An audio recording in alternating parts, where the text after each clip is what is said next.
Wahyu pasal 1 ayat 9 sampai ayat yang ke-20. Mari kita sorakan haleluya 4 kali. 1, 2, 3. Haleluya, haleluya, haleluya, haleluya. Puji Tuhan. Saya membaca ayat yang pertama dan jemaat Tuhan membaca yang berikutnya. Alkitab, Lembaga Alkitab Indonesia memberi judul Penglihatan Yohanes di Patmos. Ayat 9. Aku Yohanes, saudara dan sekutumu dalam kesusahan, dalam keadaan dan dalam ketekunan menantikan Yesus, berada di pulau yang bernama Patmos oleh karena firman Allah dan kesaksian yang diberikan oleh Yesus. Ayat yang ke-10. Pada hari Tuhan aku dikuasai oleh Allah dan aku mendengar dari belakangku lalu suara yang nyaring bunyi sangkakala. Katanya, apa yang engkau lihat tuliskanlah di dalam sebuah kitab dan kirimkanlah kepada ketujuh jemaat ini, ke Efesus, ke Smyrna, ke Pergamus, ke Tiatira, ke Sardis, ke Philadelphia, dan ke Laodikia. Lalu berbalik mendengar suara yang berbicara kepadaku, dan setelah aku berpaling, tampaklah kepadaku tujuh bagian emas.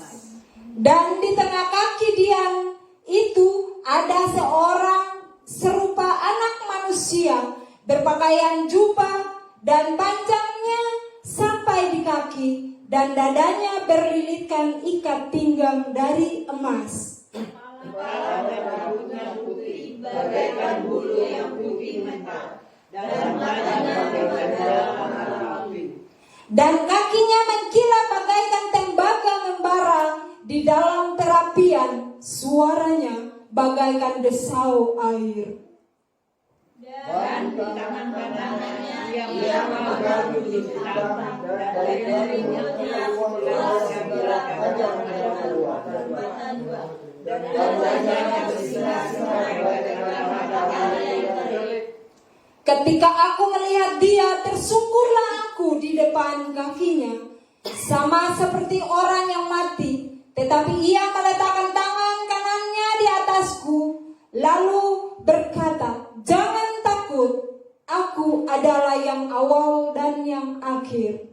Dan yang hidup, aku telah mati, namun lihatlah, aku hidup sampai selama-lamanya, dan aku memegang kunci maut dan kerajaan maut.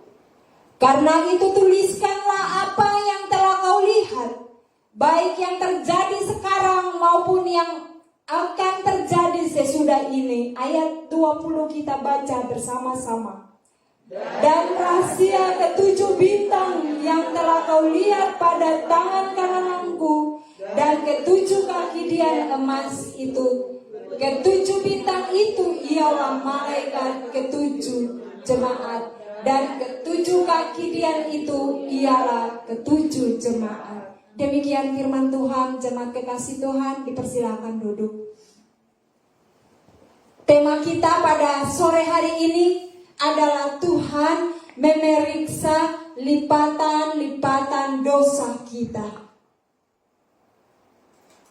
Yang sudah kita baca yaitu Wahyu 1 ayat 9 sampai 20.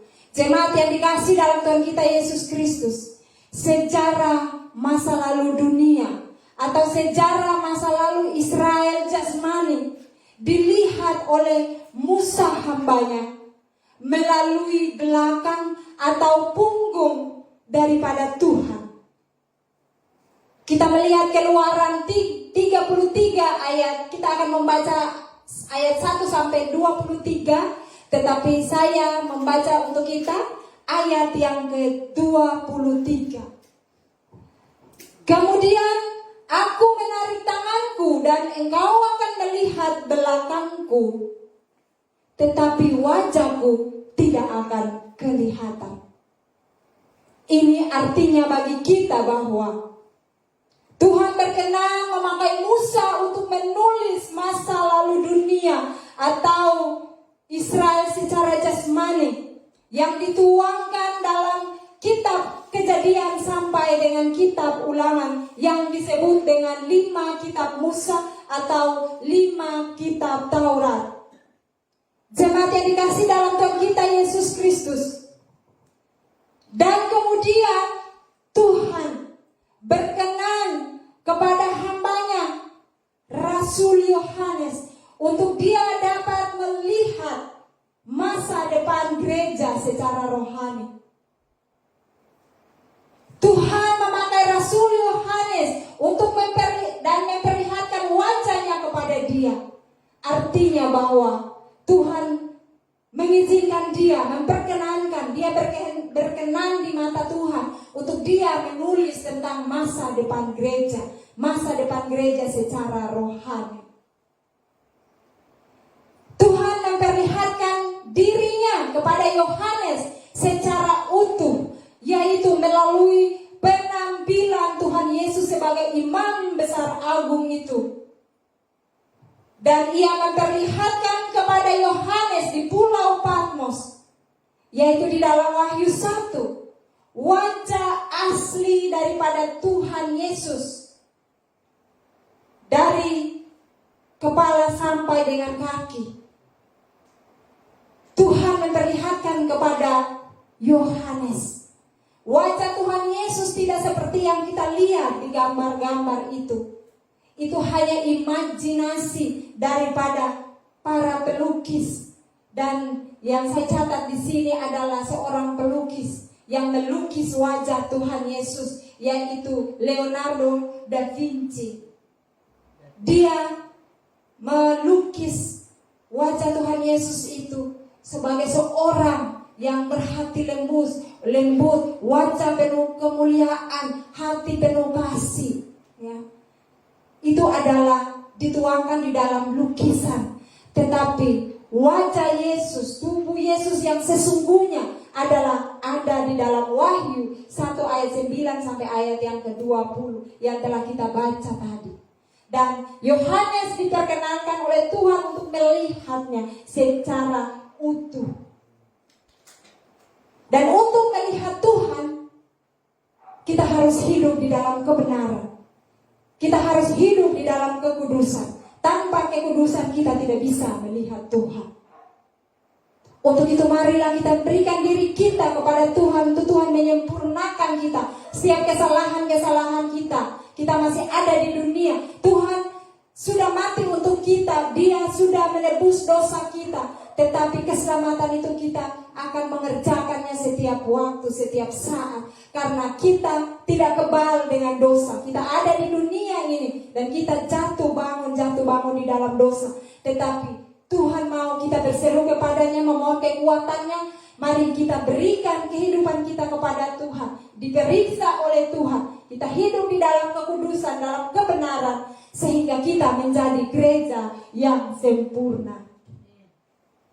Menjelang akhir zaman ini, jemaat kekasih Tuhan, dalam menantikan Tuhan Yesus kedatangannya pada yang kedua kali ini, mari kita benar-benar mempersiapkan diri kita sehingga kita tidak akan gagal seperti orang-orang Israel. Ketika Tuhan Yesus datang ke dunia, ketika Tuhan Yesus datang pertama kali, orang Israel menolak Dia. Padahal Tuhan Yesus datang kepada mereka. Karena mereka adalah milik kepunyaannya Tuhan. Dan Tuhan datang kepada mereka, tetapi justru mereka menolak Tuhan. Bahkan mereka menyalibkan Dia, mereka membunuh Dia. Di sini dikatakan bahwa jadi Tuhan Yesus datang untuk orang Israel, tetapi orang Israel membunuh Tuhan.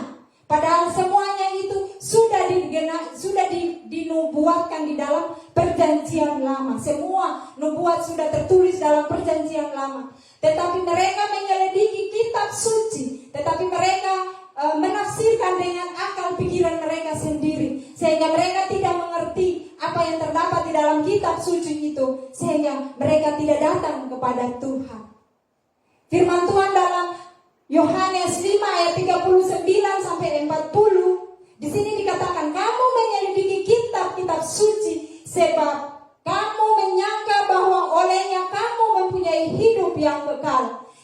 walaupun kitab suci itu memberi kesaksian tentang aku di sini Tuhan Yesus, namun kamu tidak mau datang kepadaku untuk memperoleh hidup itu.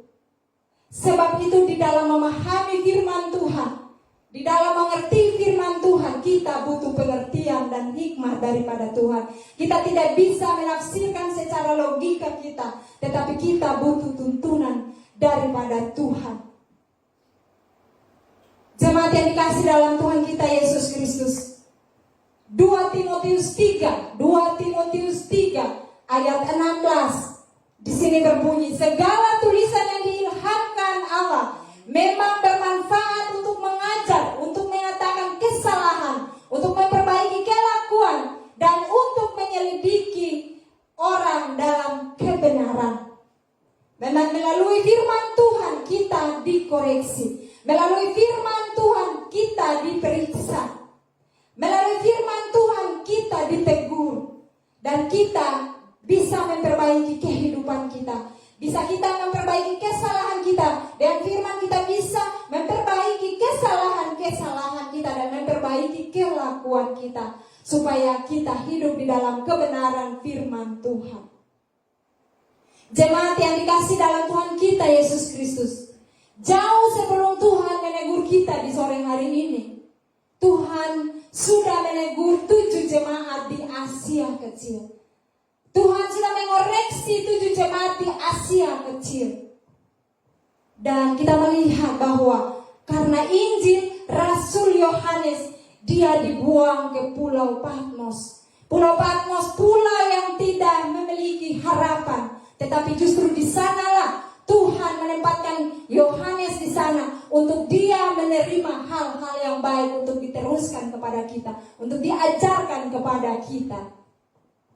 Jemaat yang dikasihi dalam Tuhan kita Yesus Kristus,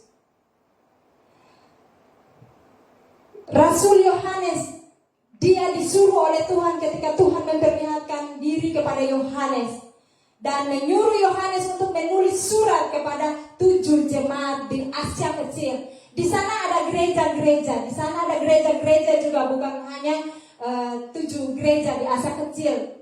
Tetapi Tuhan berkenan untuk memilih 7 jemaat itu untuk mewakili gereja-gereja yang dibangun di seluruh dunia ini, yaitu gereja-gereja lokal dan gereja-gereja secara umum universal.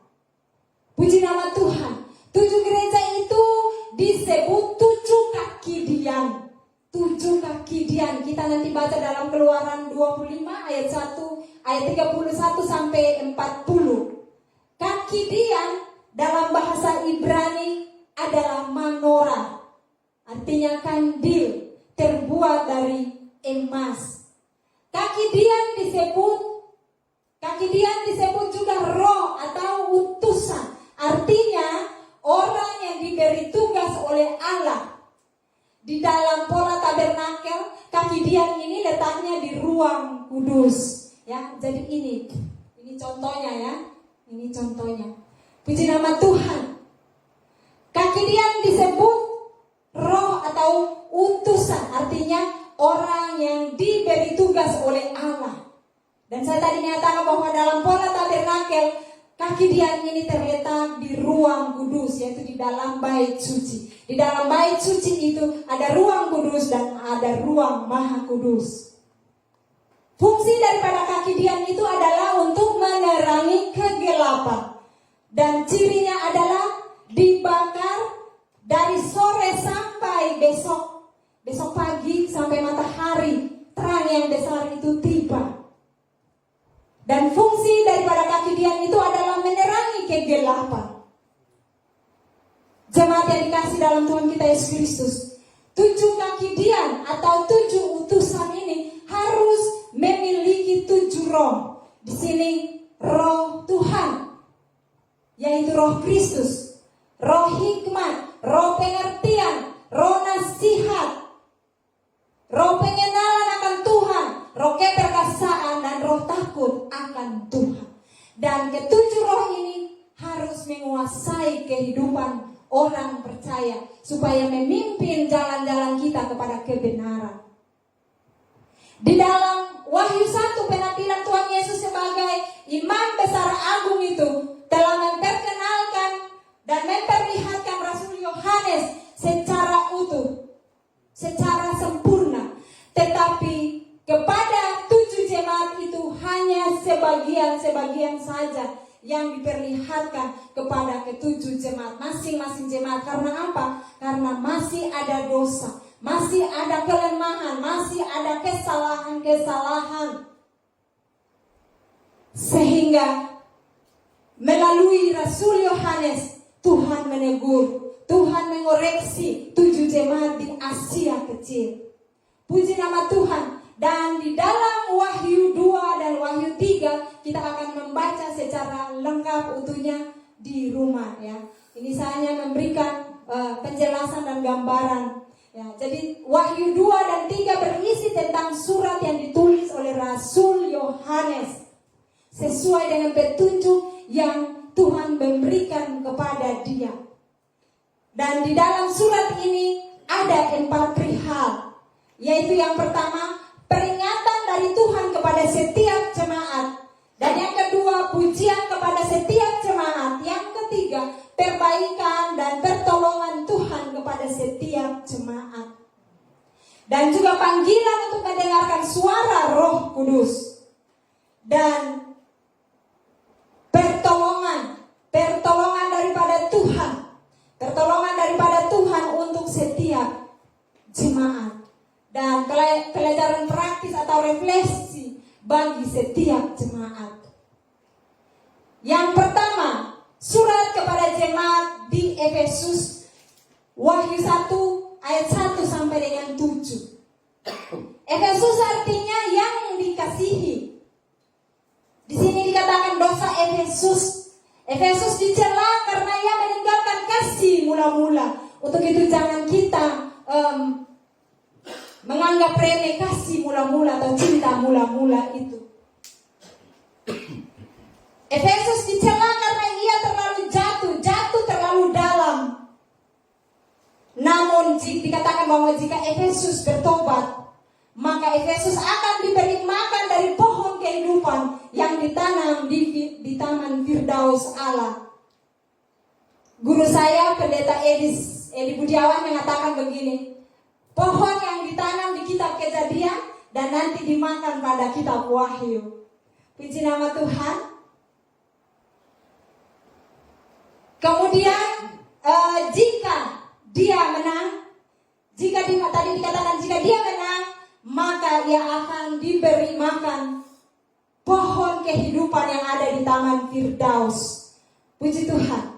Karena dosa Efesus, maka Efesus hanya diizinkan untuk melihat Tuhan yang memegang bintang di tangan kanan Tuhan dan berjalan di tengah kaki dia emas. Surat yang kedua adalah surat kepada jemaat di Smyrna. Kita akan baca dalam Wahyu 2 ayat 8 sampai 11. Smyrna artinya mur. Smyrna disuruh untuk jangan takut. Berarti di dalam Smyrna ada roh ketakutan. Di sini, ya, dalam segala hal jangan takut. Kita jangan takut untuk beribadah. Kita jangan takut untuk memberi. Kita jangan takut untuk melayani. Kita jangan takut untuk berkorban. Dan dikatakan bahwa jika Smyrna menang, maka ia dikaruniakan mahkota kehidupan dan tidak menderita pada kedatangan Tuhan pada kali yang kedua.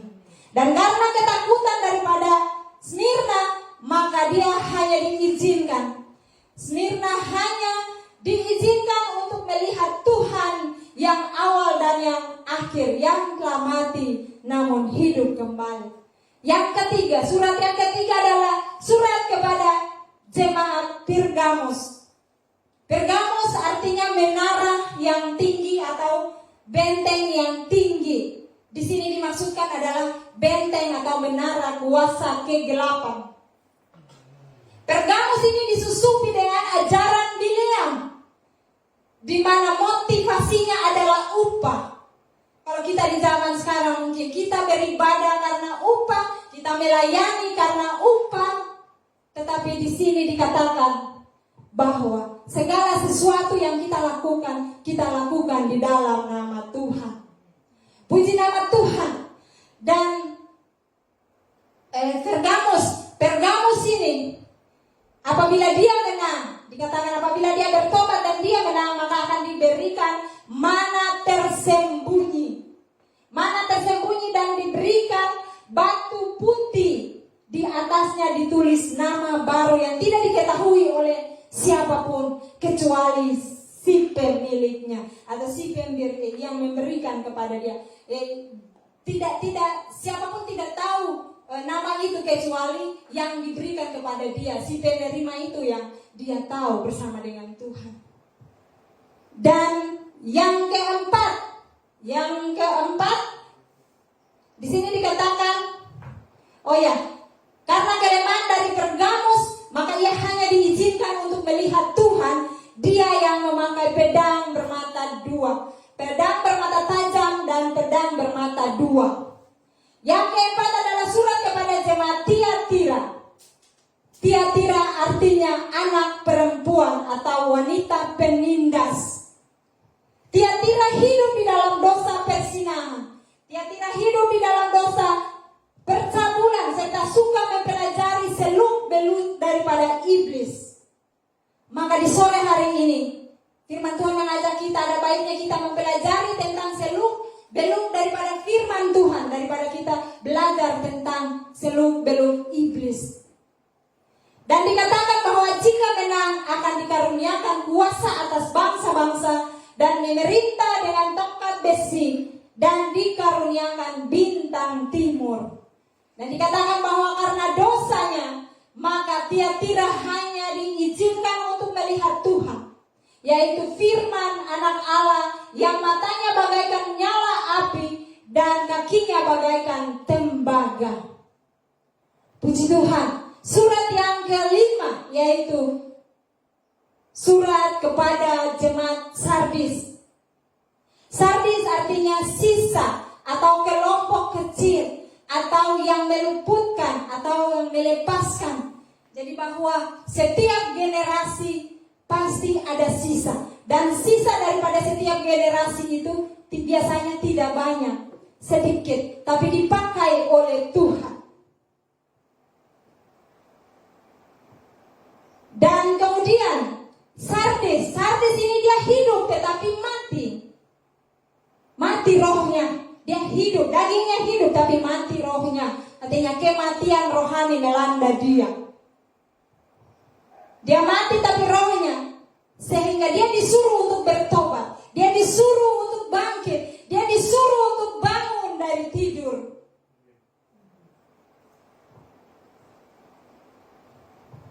Jemaat yang dikasih dalam Tuhan kita Yesus Kristus, mari kita sungguh-sungguh kita percaya akan Tuhan. Dan jemaat ini juga disuruh untuk berjaga-jaga senantiasa, berjaga menantikan kedatangan Tuhan Yesus yang kedua.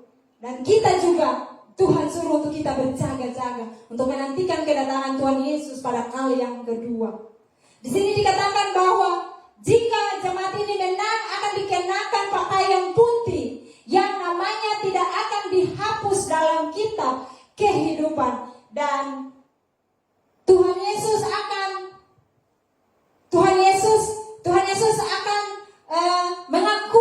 mengakuinya di hadapan Bapa dan juga diakui di hadapan para malaikat.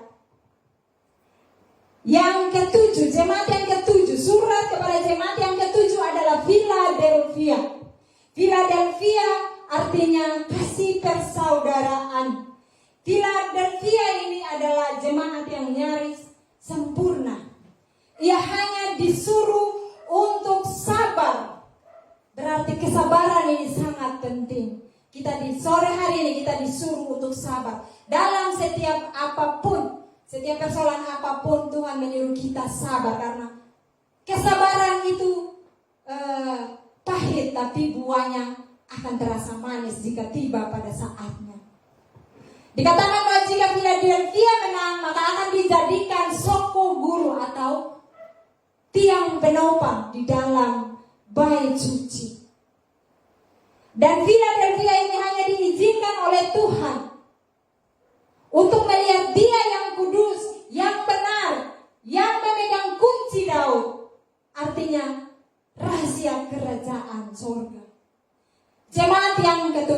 yaitu terakhir. Surat kepada jemaat Laodikia. Laodikia artinya rakyat yang memerintah.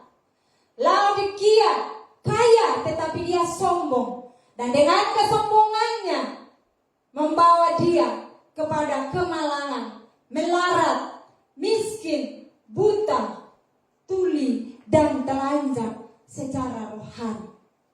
Laodikia ini dimuntahkan oleh Tuhan karena ia suam-suam kuku, tidak panas, tidak dingin.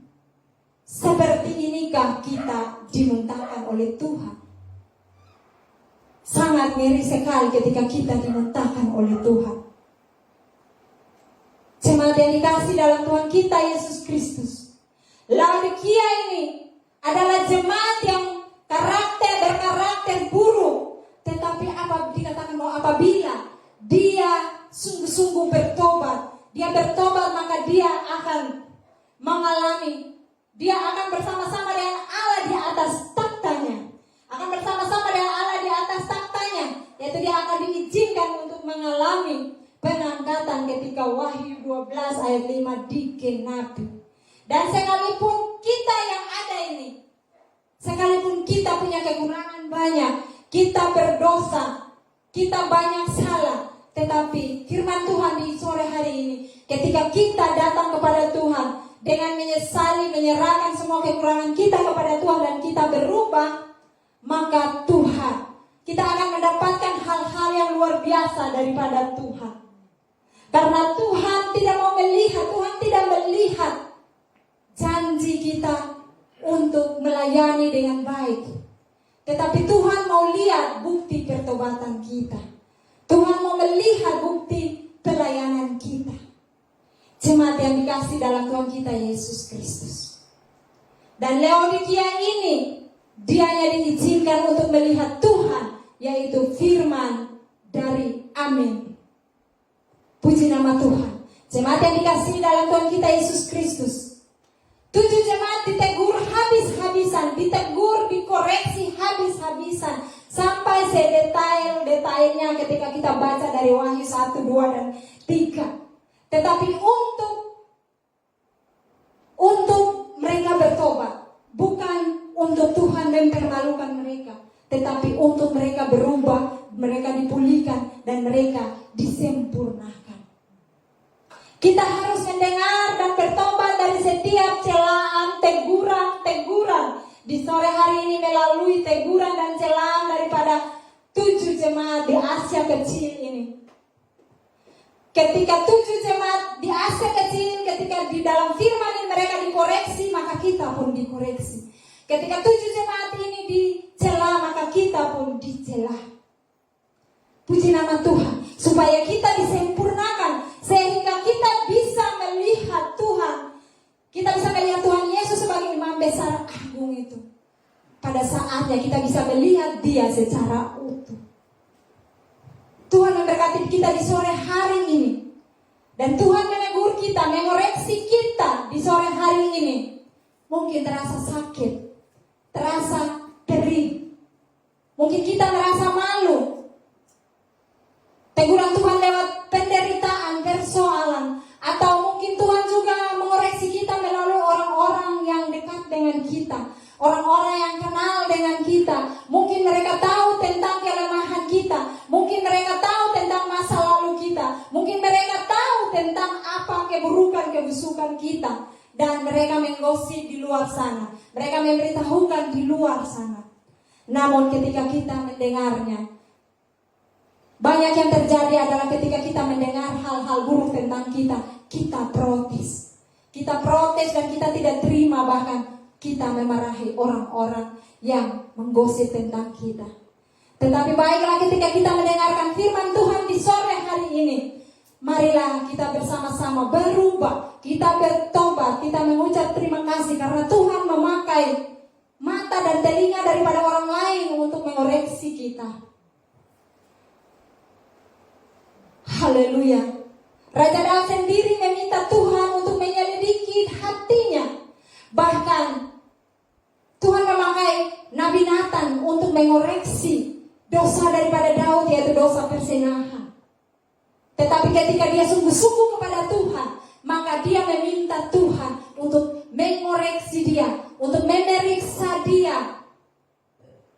Sebab Daud menyadari bahwa dia tidak bisa menilai dirinya sendiri. Baginya dia baik, tetapi belum tentu benar di mata Tuhan. Untuk itu firman Tuhan, melalui firman Tuhan dan melalui lagu yang mengatakan, selidiki aku, lihat hatiku, apakah ku sungguh mengasihimu. Yesus, kau yang maha tahu dan menilai hidupku. Tak ada yang tersembunyi bagimu. Tidak ada yang tersembunyi di hadapan Tuhan. Hari ini Tuhan mengoreksi lipatan-lipatan dosa kita melalui koreksi Tuhan kepada ketujuh jemaat. Ada pujian, ada panggilan untuk mendengarkan suara Roh, ada pernyataan-pernyataan dan pelajaran-pelajaran yang praktis bagi setiap jemaat.